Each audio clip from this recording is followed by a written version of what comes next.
اور انہوں نے پیغمبر اور ان کی بیوی کو جنت سے نکال دیا۔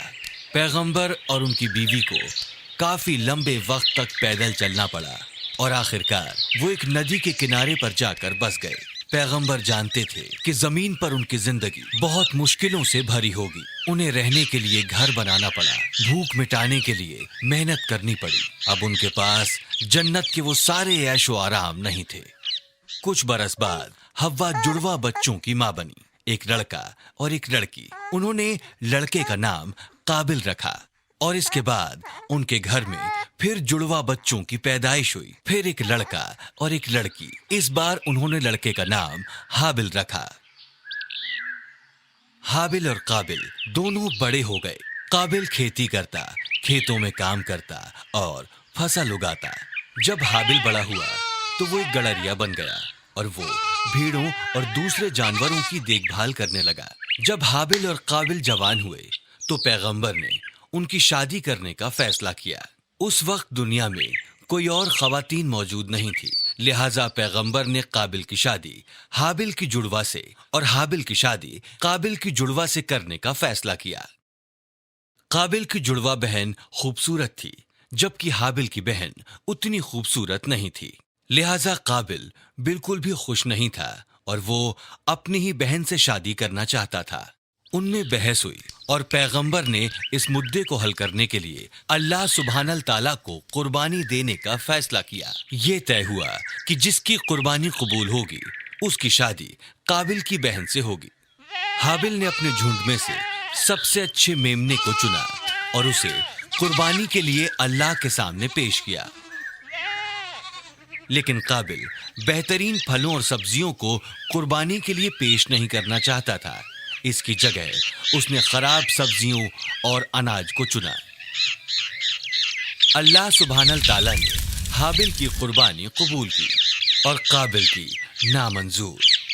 جب انہوں نے اپنی قربانیاں پیش کیں تب پیغمبر وہاں موجود تھے اور یہ طے کیا گیا کہ حابل کی شادی قابل کی بہن سے ہوگی، لیکن قابل بالکل بھی خوش نہیں تھا۔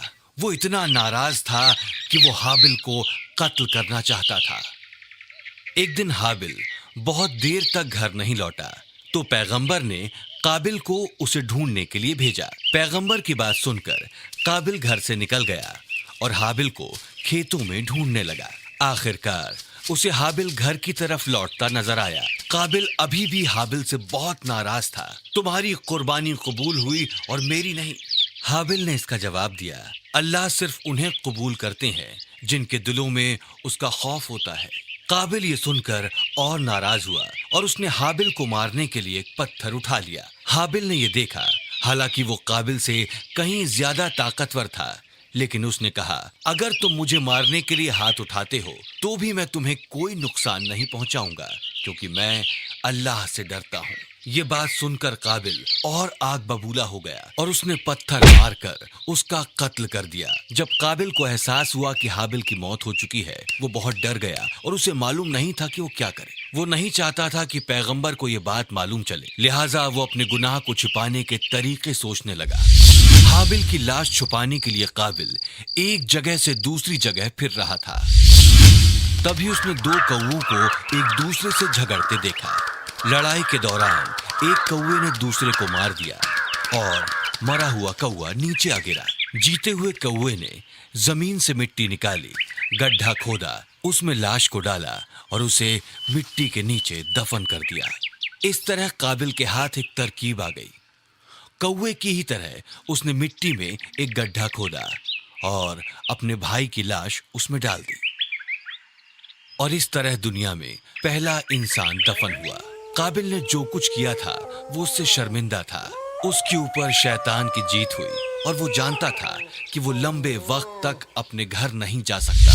پیغمبر جانتے تھے کہ کیا ہوا ہے اور وہ اپنے بیٹے کی موت سے غمزدہ تھے۔ انہوں نے اپنے دونوں بیٹے کھو دیے تھے، ایک کی موت ہو گئی تھی اور دوسرے کو شیطان نے گمراہ کر دیا تھا۔ انہوں نے اپنے باقی بچوں کو شیطان کے بارے میں آگاہ کیا اور اللہ سبحانہ تعالیٰ کی راہ پر چلنے کی نصیحت دی۔ کافی لمبے وقت کے بعد پیغمبر کو اور بھی کئی اولادیں نصیب ہوئیں۔ پیغمبر اب بوڑھے ہو گئے، ان کے بچے ان سے بہت محبت کرتے تھے۔ جب پیغمبر کو یہ احساس ہوا کہ ان کی موت نزدیک ہے تو انہوں نے سیتھ کو اپنا وارث بنایا۔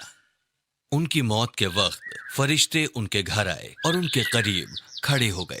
جب پیغمبر کو یہ احساس ہوا کہ موت کے فرشتے آ چکے ہیں تو وہ سکون بھری مسکراہٹ لیے رخصت ہو گئے۔